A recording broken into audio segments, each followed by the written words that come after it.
Aquaba, I welcome you to another Identity Sunday. Woo! Let's get it. We will get there. We will get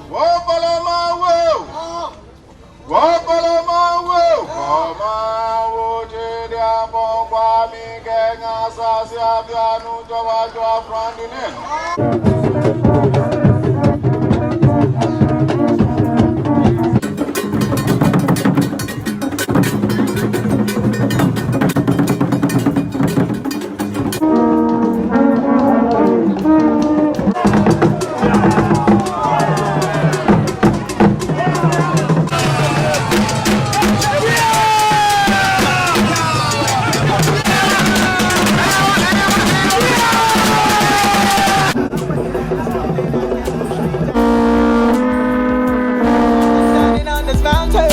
There's nothing that can push me down.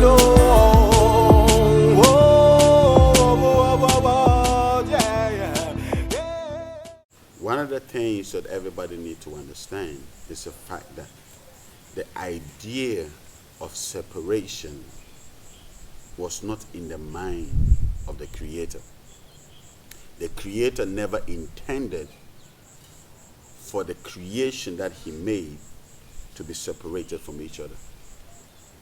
At least when we go through the entire face of the earth, we realize that everything else that was created, moves in groups. Everything else. Even the animals, they move in groups. The plant, the trees, they stay in groups. They are all constantly staying together. They are all constantly staying together, dwelling together, growing together. It's only the man that has this concept of I am different from you and you is different from us. It's only man. But the Creator, who has His creation, intended for all of us to live in harmony and in peace. He never intended for anybody to turn against each other and fight each other. This wasn't His plan. His plan was that all of us come together, all of us stay together as one people. You need to understand that a lot of things has gone on behind the scene for the world to look like the way it is today. A lot of things. People spend endless nights making sure that the narrative of the world is looking like what it is today. But this is not how the Creator intended this world to look like. The only thing the Creator wanted to do was to create a beautiful replica of His heavens on the face of this earth. And He intended for every single person on the face of this earth to enjoy the beauty that this earth is that He's created for us. But when man grew, the heart of man turned against each other and brought about all this wickedness. Before I go any further, let's take a word of advice from one of our elders. This is beautiful. You will love it. Look at this. They dragged you from homeland. They chained you in coffles. They huddled you, spoon fashion, in filthy hatches. They sold you to give a few gentlemen ease. They broke you in like oxen. They scourged you. They branded you. They made your women breeders.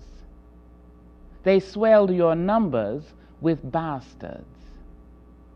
They taught you the religion they disgraced. You sang, keep an inching along like a pole inchworm. You sang, by and by, I'm going to lay down this heavy load. You sang, walk together, children. Don't you get weary. The strong men keep coming on. The strong men get stronger. They point with pride to the roads you built for them. They ride in comfort over the rails you laid for them. They put hammers in your hands and said, drive so much before sundown. And you sang, ain't no hammer in this land can ring like mine, baby, ring like mine. They cooped you in their kitchens. They penned you in their factories. They gave you the jobs that they were too good for. They tried to guarantee happiness for themselves by shunting dirt and misery off on you. And you sang, me and my baby gonna shine, shine. Me and my baby gonna shine. They bought off some of your leaders. You stumbled, as blind men will. They coaxed you, unwantedly soft-voiced. You followed away, then you laughed, as usual. They heard the laugh and wondered, uncomfortable, unadmitting a deeper terror. The strong men coming on, the strong men getting stronger. What from the slums where they have penned you? What from the tiny huts they could not keep from you? What reaches them, makes them ill at ease and fearful? Today they shout prohibition at you. Thou shalt not this, thou shalt not that, reserved for whites only. You laugh. There's only one thing they cannot prohibit: the strong men coming on, the strong men getting stronger, strong men stronger, stronger, stronger.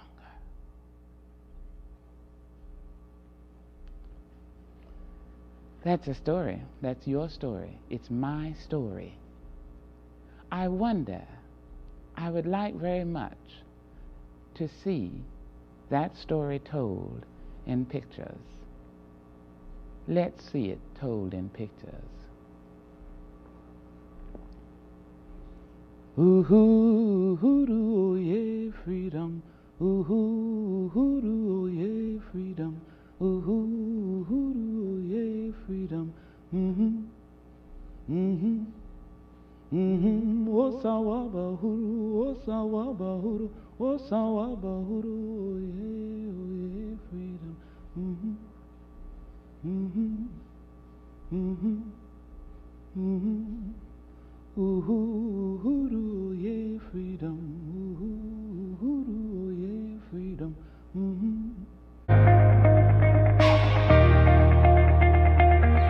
Before I continue from where I left off last week, I want to give you a little history of our ancestry connecting to the divine creator, okay? Okay. When we look at Genesis 1, our fathers have always believed that the entire world was created by one creator. Our people has always believed that. And this creator is also the same person responsible for the spirit beings that exist on the face of the earth. Hence, the reason why our fathers, our people, had a connection with the spirit realm or the spiritual realm. And there was nothing wrong with regards to what spirit ministered to you or you go to the spirit. Because we believe so much that our fathers believe that every spirit created on the face of the earth, or every spirit that existed on the face of this dimension, was created by the Almighty. So this spirit may vary from that spirit, and that spirit may vary from that, and that spirit may vary from that, but all is under one bracket of the spirit that the Most High created and allowed this spirit to move on the face of the earth, to dominate, to move, to search through the face of the earth. Oh yes, I'm talking about Genesis 1:2.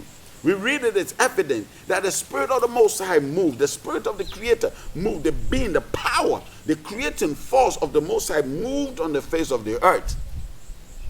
So when the movement of the spirit of the Most High happened on the face of the earth, it is common knowledge amongst our people that some of these spirits were stationed across the face of the earth to be watchers. I'm making sense to some people. To be watchers at certain stations Now, our fathers were in tune with these watchers, with these powerful beings that existed. And our fathers cherished these beings so much because they realized that these beings would help make their lives better. You need to understand the man that was created in Genesis 1 is different from the man that was created in Genesis 2. Oh, I didn't mean to disrupt your Sunday. I didn't mean to mess your Sunday up. But it's a fact. Because the man that existed in Genesis 1 is different from the man that existed in Genesis 2. If you don't think so, explain to me the people that existed outside the garden that Cain was afraid to go into because perhaps they've heard what he has done, killing his brother Abel, and these people were going to kill him. Where did they come from? Who created them? Who created these people that existed outside the Garden of Eden, which you say Eden? We'll come back to the names later. Because our fathers valued these beings that were created by the Most High, these spirit beings, our fathers called them abosom. Because they abosom, the heart's treasure. Abosom. So in short, they call them bosom, meaning the heart's treasure, or that which the heart treasures. Because these beings or watchers that our fathers met did so much, taught them so much, revealed so much to them that they became their closest bosom friend. Bosom. Hence, the reason why the English adapted the word bosom, which is B-O-S-O-M, bosom. When the English use this word, it means your cherished friend, your closest friend. But when our fathers use this word for the cherished spirit beings that existed on the face of the earth, the white men say that's demonic, that's idolatry, that's demonic. Don't go to the pagan gods. But our fathers knew these were not gods. So our fathers believed in the oneness of the spirit being. And Genesis 1 proves what our fathers believed in. But what do we have in the world today? Confusion and lies. Making it look like our fathers were idol worshippers. No, you've gotten it all wrong. Our fathers never worshipped idols. Our fathers had encounters with these spirit beings. And so therefore, they erected stones or whatever it is that they felt was necessary or they found at that time. They erected stones to symbolize the places that they had these encounters with the spirit beings. And it's the reason why you read Genesis and you see all these patriarchs in Genesis, in scripture, all erecting stones as point of contact. They don't watch. Why is it that it's never said of Abraham that Abraham was an idol worshiper? But meanwhile, Abraham raised more altars than anybody. Okay, let's come back to Ham. So in Genesis, we are made to believe Shem is the blessed one, Ham is the cursed one.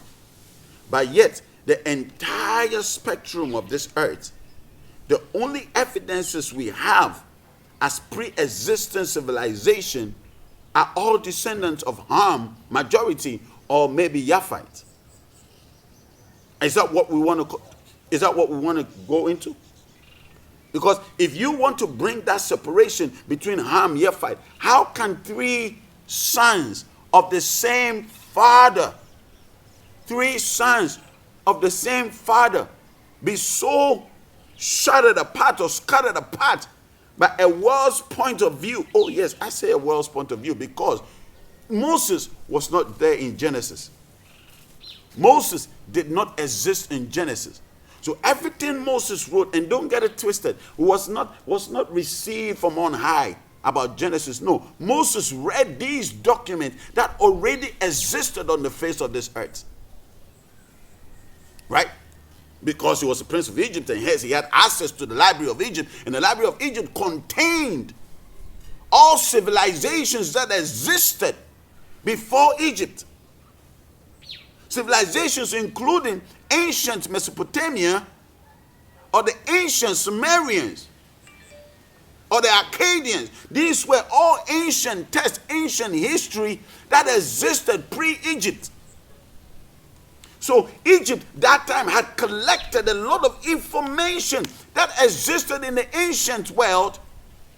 Hence, the reason why Moses had a glimpse, just a glimpse of what happened in the ancient world. But Moses couldn't tell us who the people that were living outside the garden came from. The people living out, who they came from or where they came from. Who is the ancestor, and where means who created them. So the question is, if there's no high evidence, real evidence, showing the claims of Shem being the blessed among the children by Ham, has evidences all over the place, then who is trying so hard to make it look the other way? Who is trying so hard to make the story look like the people that did great, who are our ancestors, were the cursed ones? European philosophers always claim that Africans had two civilizations, Egypt in the north and Asia in the south. The white people knows this. They often considered Asia a part of Africa. They say that when you go to Asia, it's only a carbon copy of what Africa is. And the reason why Asia is only a carbon copy of what Africa is because the Africans were the first settlers in the ancient regions. In the Asian regions. Africans were the first settlers. A lot of people don't even know that Egypt is not the only place that has pyramids. They don't know that there are pyramids all over Asia, China. In Japan, they have underground or underwater pyramids that a lot of people don't know about, which is one of the ancient mysteries of the world. How did that pyramid get to the seas of Japan? Who is explaining this? Where is Genesis? Or where in Genesis are these things stated? It's there though, but I can show you. But my question, you don't know. Because they messed everything up so that you don't get to discover the truth of your identity of who you are. So Egypt was not the only place that had pyramids. If there are pyramids all over in Asia, does it mean Africans settled in Asia first? Yes, they did. Our fathers settled in Asia first. In Asia today, we have pockets of black people.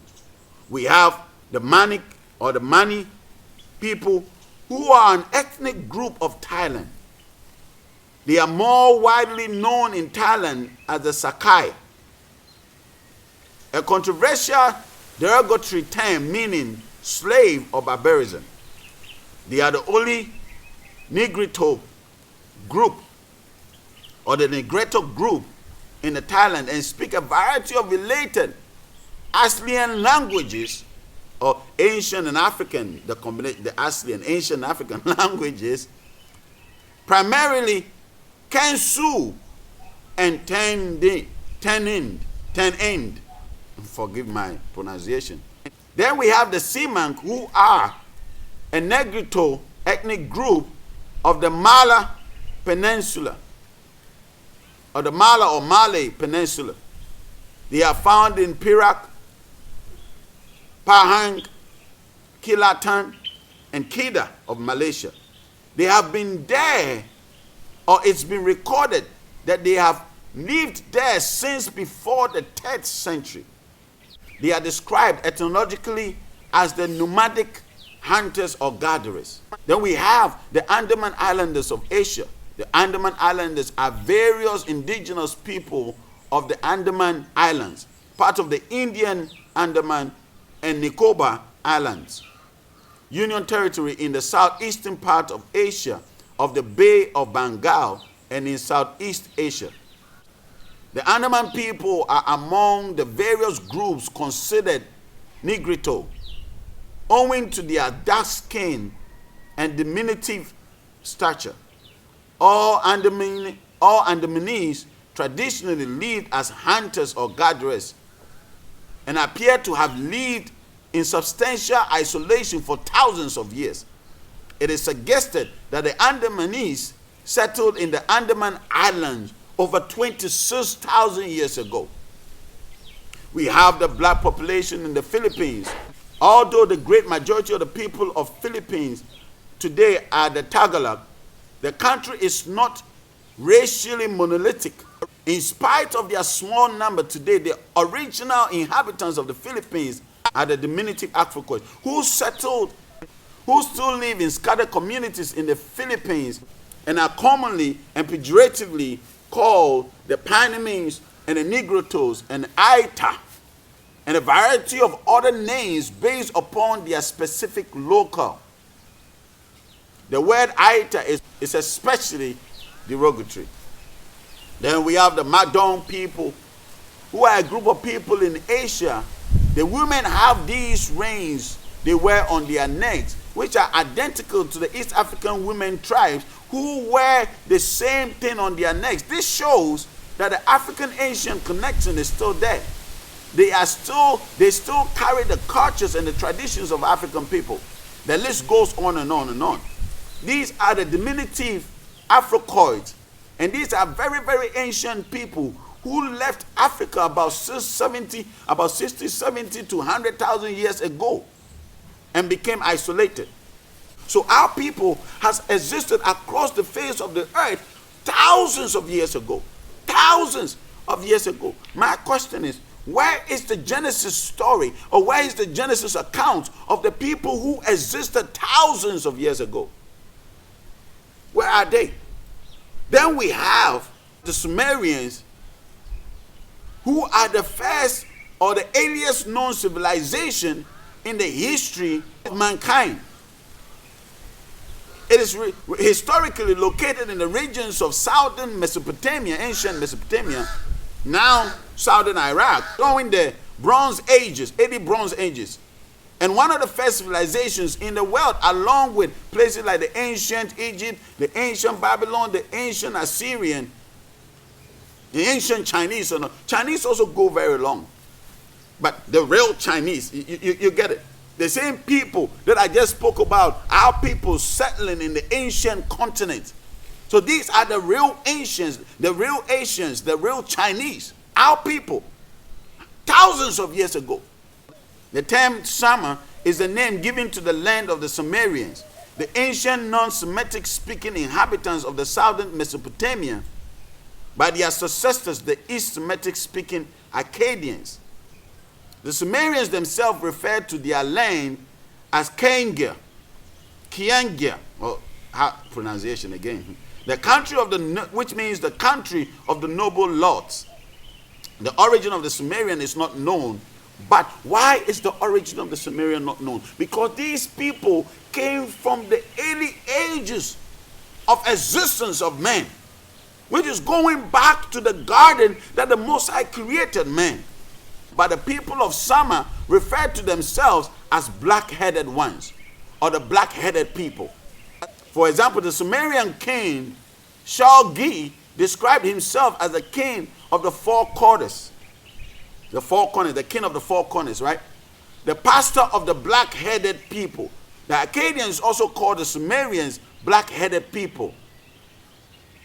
The Akkadians' word Sumer may represent the geographical name in the dialect, but phonological development leading to the Akkadians' term is uncertain.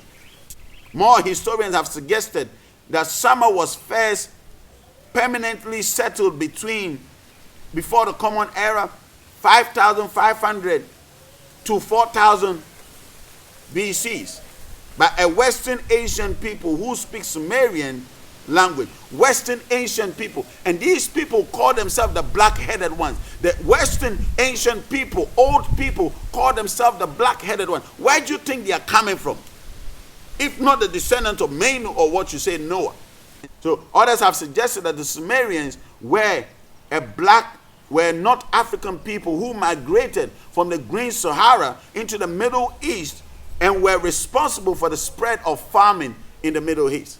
Everywhere, not just the Asian, the European regions, the American regions, the Australian regions, All these places were first dominated, but our race, our people were the first settlers of all these regions, and these are thousands of years ago. So when you go outside the Bible, you realize that there has been existence on the face of this earth, and these existence have been our people, the same black people. Now let's come back to Ham, right? Let's come back. Let me show you something. Let's come back to Ham. Last week I was telling you, it's just crazy that the people that were cursed were the same people that went ahead to build the ancient and great civilizations on the face of the earth. So now we are moving back, or we are moving forward from the ancient one that moved. Now we are moving forward from the ancient one that moved across the face of the earth and settled first. And now let's focus our attention on the regions of Babylon. Right? Now the whole earth had one language and one speech. Now the whole earth had one language and one speech. And I bet to tell you this language is not Hebrew. This language was not called Hebrew. The original language that the whole earth spoke was not called Hebrew. This language exists to date, but it was not called Hebrew. You should put that in mind. The Hebrew is a term given to the original people and the language they spoke, but the language they spoke is not called Hebrew. But because there was an agenda behind the whole ideology of the Hebrew, that is why all of a sudden from nowhere, the Paleo-Hebrew was introduced later on, which was spoken by the Ashkenazis. Funny. But our ancient people had their own language. The original language is still there and is still spoken to date. And it's not called Hebrew. But now, everybody wants to associate themselves with the term Hebrew, right?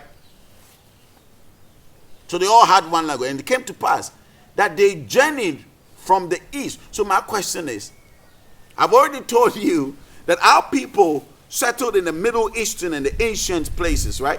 We all know every time the word or the terminology is said that people moving from the east or the eastern people, we are referring to the ancient, right? So these people that settled here moved from the east. East of where? Where are they coming from? East of where? We have to study together, of course. That's why I'm doing what I'm doing, right?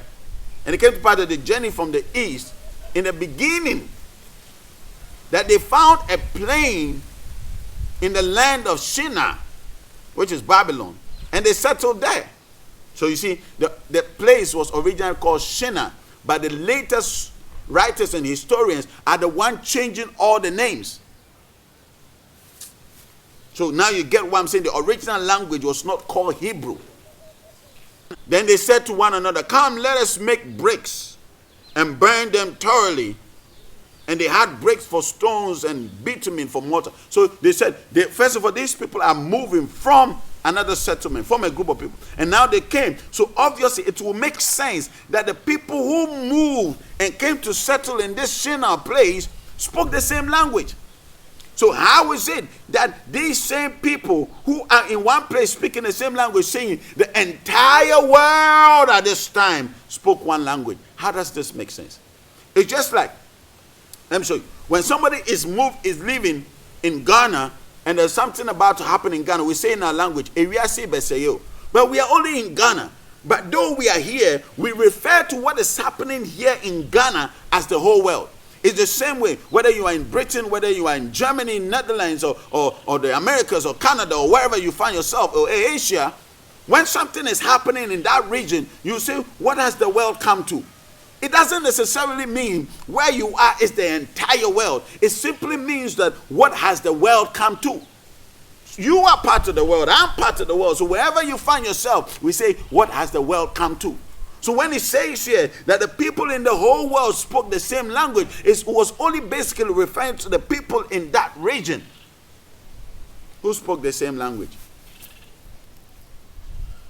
But then there was an original language. Don't get it twisted. And they said they built bricks and burnt it thoroughly. Where were they getting the idea of burning the bricks thoroughly? Where did they see these things? Pyramids in the seas of Asia. Where did they see these things? Pyramids across the face of. Where did they see these bricks burnt thoroughly? And how did they get the technology of using bitumen as mortar? Come on. And he said, come, let us build ourselves a city and a tower whose top is in the heavens. Let us make a name for ourselves, lest we be scattered abroad over the face of the earth. So he says, let us make a name for ourselves, lest we be. Where did they get the idea of the possibility of them? You see, when something does not exist to you, you never speak it. It's just like my name, Kojo. Before you met me and before you heard that my name is Kojo, right? You never heard this name, or you never probably heard anybody speak the name or say the name Kojo. So you still don't even know how to speak it. So ideas exist because you've seen, heard, or read. Where did they get these ideas from of scattering? If they didn't come out of a group of people and then decided, you know what, just as we are scattered, this group, we don't want to scatter. So let us be together. They said, come, let us build for ourselves cities, right? Where did they have an idea of a city if they've never seen a city before? Where are these cities coming from? Come, let us build ourselves a city whose top sees the heavens. So they were basically saying high buildings. It's just like the skyscrapers across the face of the world, that when you stand down, you can see the top and it looks like the skyscraper heads in the heavens. It doesn't necessarily mean they said they wanted to build and touch all the way to the heavens. Come on. You are supposed to be educated. You're supposed to know. You're supposed to be learned. How are you believing that a group of people said we are building all the way to touch the heavens to disrespect the Creator? Mind you, the people of the ancient world had a better understanding and point of view of who the Creator was more than you. So they knew who the Creator was. You don't know. And they said, come, let us build to touch the heaven. Let us make a name for ourselves, lest we be scattered abroad over the face of the earth. Why did they need to make a name for themselves? Because other people had existed before them and they made a name for themselves. But the Most High came down to see the city and the tower which the sons of men had built. And the Most High Yah said, indeed, these people are one, and they all have one language. And this is what they begin to do. After this, nothing they purpose to do will be withheld from them. So, let me understand it. This is what you've been taught. That the Most High saw the people to be one. And the people could now do whatever and multiply and increase and be successful and dominate the earth. And now the Most High all of a sudden got upset. And said, no. I don't need you to be one. Is it not written? Most High said, cursed be the one who soweth discord amongst brethren. So why is the Most High seeing the people he created and the whole agenda of his creation was for them to be one, now all of a sudden upset because the people were one? Why would the Creator do that? Is it not the same Creator that said in Genesis 6 that the heart of men have become wicked and they are killing themselves? And is it not the same Creator? So what sort of double standard is this? Do you want us to be one, or you need us to be separated? Is Genesis trying to tell us that the idea of separation amongst men turning and fighting against each other, is coming from the Most High? How does this even make sense when he told the first man he created, be fruitful and multiply? The Most High didn't know that when a man becomes fruitful and multiply, they will dominate the earth. How can he be against the very rule he set out? Is the Creator really the one saying, come, let us go down and confuse them, confuse their language, that they may not understand one another speech? So Yahweh scattered them across the face of the earth, and they ceased building the city. So the idea of the Most High's world is that the people got to be scattered. I don't want these people to be one.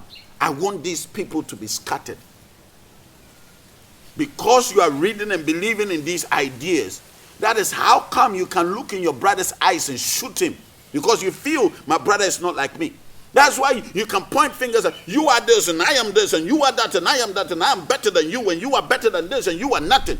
That is why you can do things like that, because you feel the Most High is for the idea of separation. No, that is some people messing with you. That is some people not desiring or wanting us to be one. The Most High's idea was that the world would be one and beautiful. That is why when the Most High created his world, he never brought nations. He never brought countries. He never brought separations.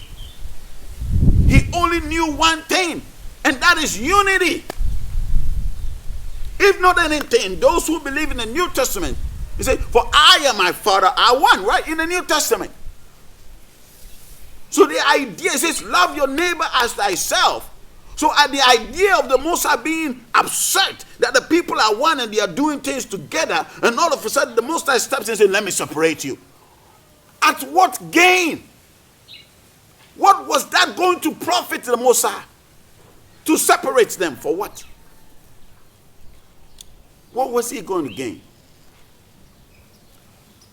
There's a people that mean business, that are doing whatever it takes to see that the people of the spirit, ka means spirit, African, the people of the spirit get separated.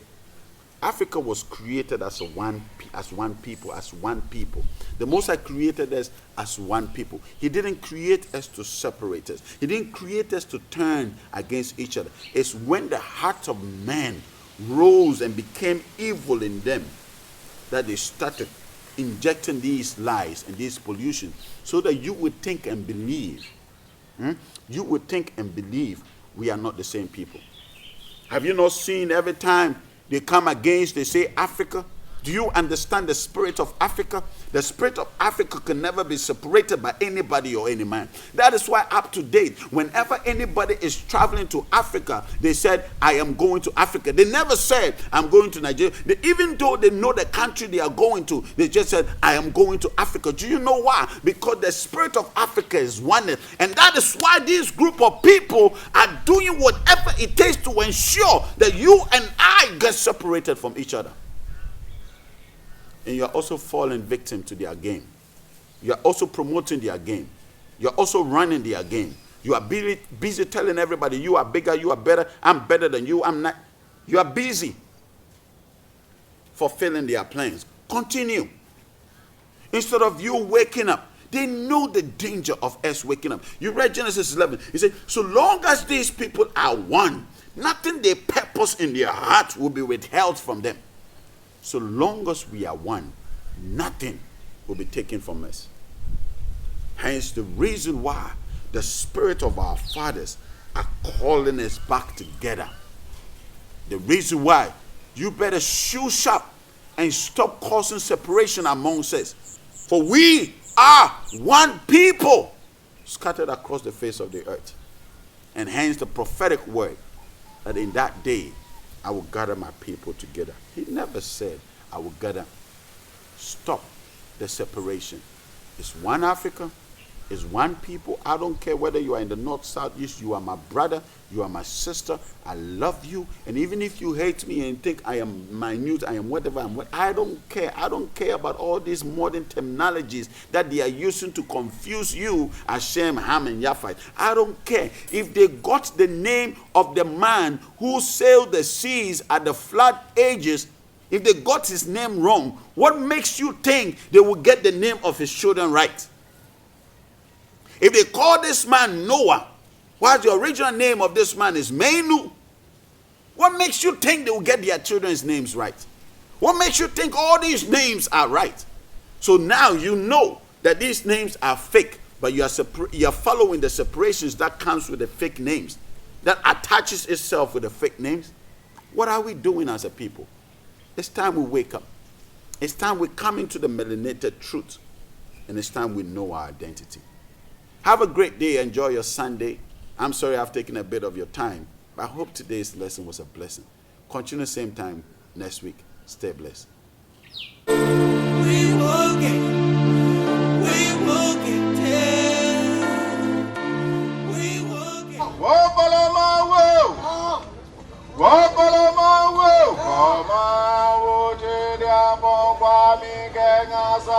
Bianu Jawa Jwa Frandinen.